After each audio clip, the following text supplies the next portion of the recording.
A ver, ¿puede un chiste costarle la vida a alguien?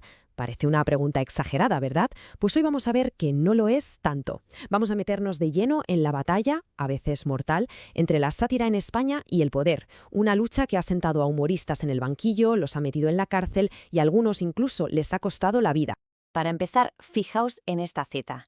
Es potentísima. Estamos hablando de 1836 y Mariano José de Larra ya lo tenía clarísimo. La sátira no es solo para echarse unas risas, no, es un arma de crítica social. Y estas palabras de hace casi 200 años dan justo en el clavo de lo que vamos a ver. La tensión entre el humorista, que siente que tiene un deber con la sociedad, y el poder, que siempre ha visto ese deber como una amenaza directa. Bueno, y este es el plan de viaje que vamos a seguir. Primero vamos a definir qué es exactamente esa arma del delito, la sátira. Y a partir de ahí nos sumergimos en los juicios más sonados. Desde los primerísimos choques con la censura, pasando por esa auténtica guerra de trincheras que fue el humor en la República, hasta llegar a los casos que, de verdad, marcaron la dictadura y la transición.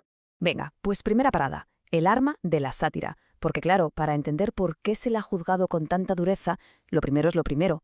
¿Qué demonios es la sátira y por qué le molesta tanto, pero tanto, a los que mandan? Pues mirad, en el fondo, la sátira es un acto de pura valentía. Es como el lenguaje de los de abajo para poder, digamos, ofender públicamente a los de arriba. Y cuando eso pasa, ocurre algo muy potente. La gente se ríe junta de aquello a lo que teme.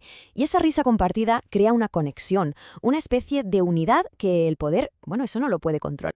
Pero ojo, que nadie piense que esta pelea entre la pluma y el poder es cosa de ayer. ¿Qué va? Vamos a viajar un poco en el tiempo a los mismísimos orígenes para ver los primeros juicios que sentaron un precedente bastante peligroso de censura.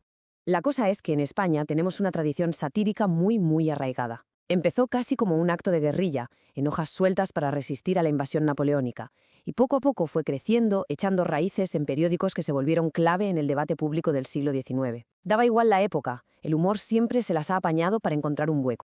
Y claro, casi tan antigua como la sátira es su persecución. Es que es así, el primer veredicto no pudo ser más claro. Censura. Y no una censura cualquiera, ¿eh? La mismísima Inquisición española metió mano para prohibir una obra. Y con eso se estableció un patrón que ya veréis se va a repetir hasta la saciedad. Avanzamos hasta la Segunda República, una época de polarización brutal en España. Y claro, el humor no se quedó al margen, se convirtió en pura munición. La sátira ya no era una crítica más o menos general, no, se convirtió en un arma que se lanzaban a la cabeza a los dos bandos, que ya eran irreconciliables. Así que teníamos dos trincheras, dos frentes clarísimos. En uno, la prensa anticlerical, con revistas muy populares que iban a por todas contra los pilares de siempre, la Iglesia, la monarquía. Y en el otro lado, una maquinaria antirrepublicana potentísima, apoyada por la editorial católica, que devolvía cada golpe con una ferocidad tremenda. Y aquí la cosa se puso muy fea. Los ataques bajaron al barro, al terreno personal. Se volvieron crueles, despiadados. Se usaban insultos homófobos, por ejemplo, para atacar a figuras como Federico García Lorca. Vamos, que quedó claro que en esa guerra de papel ya no había ningún tipo de límite ni de línea roja. Y entonces estalló la guerra civil. Y las consecuencias, como era de esperar, escalaron de una forma terrible. El director de Gracia y Justicia fue detenido y ejecutado. Se pasó de la tinta a la sangre. Para él y para otros, el precio de sus chistes fue literalmente su vida. Bueno, y ahora llegamos a una etapa clave, la dictadura de Franco.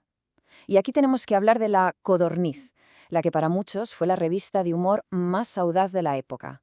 Pero, ¿qué hay de verdad en esa leyenda? ¿Cuánto es mito y cuánto es realidad? Vamos a verlo. Seguro que a muchos les suenan estos chistes. Se le atribuyen a la Codorniz un montón de bromas legendarias que eran como un desafío directo al régimen. Y claro, eso caló hondo en la gente. Eran historias que corrían de boca en boca, que todo el mundo contaba como si las hubiera leído en la revista. Pero aquí viene la gran sorpresa. La verdad es que ninguno de esos chistes llegó a publicarse jamás. Existieron, sí, pero solo en la imaginación de la gente, en lo que podríamos llamar una edición virtual. Publicar algo así habría significado el cierre al día siguiente. La realidad de la Codorniz era otra, una pelea diaria, constante y bastante menos glamurosa contra la tijera de la censura. Los veredictos de verdad, los que sí están en los archivos, eran otra historia. Y eran durísimos. Suspensiones de 4 meses, de 3 meses. ¿Por qué? Pues por burlarse de un ministro o por dejar caer que había malestar en la universidad. Esa era la verdadera cara de la justicia para el humor en el franquismo.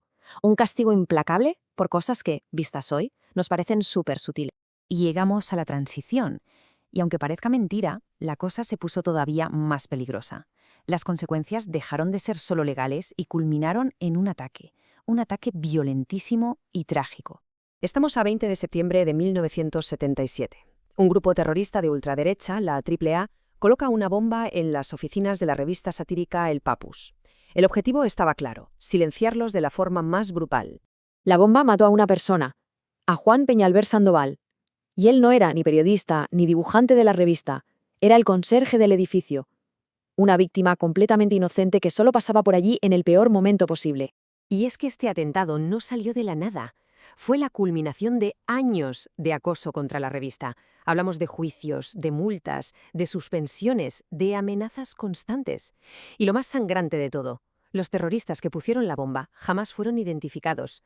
Se fueron de rositas. Mirad, el testimonio de uno de los creadores del Papus, Óscar Nebreda, lo resume todo. Dice que acumuló 66 juicios. 66. Pensemos un segundo en esa cifra. Sentarse 66 veces en el banquillo por hacer chistes políticos. ¿Ese era el precio que había que pagar? Uf, después de todo este recorrido, ¿cuál es el veredicto? ¿Cuál es la sentencia final en este larguísimo juicio al humor? Vamos a escuchar los alegatos finales. Quizás el mejor alegato de todos lo dejó otra revista mítica de la época, Hermano Lobo.